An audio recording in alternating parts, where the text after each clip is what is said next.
Paalusolomu eli bowline, silimukka, joka ei kiristy eikä löysty.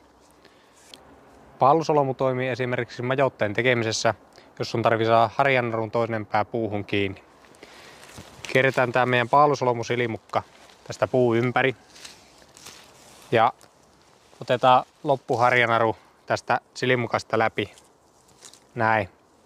Niin me saadaan tällä vettyä harjanarun toinen pää puuhun kiinni.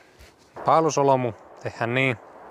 Otetaan tähän semmonen lenkki, mikä halutaan. Näin. Sitten otetaan tästä meidän narusta kiinni. Käännetään samalla kun käännettäisiin autosta virrat pois. Sitten tuodaan tämä meidän narun pää tältä silimukasta läpi. Kierretään tämä meidän naru ja tuodaan tältä silimukasta takaisin läpi. Sitten vedetään kirjalle.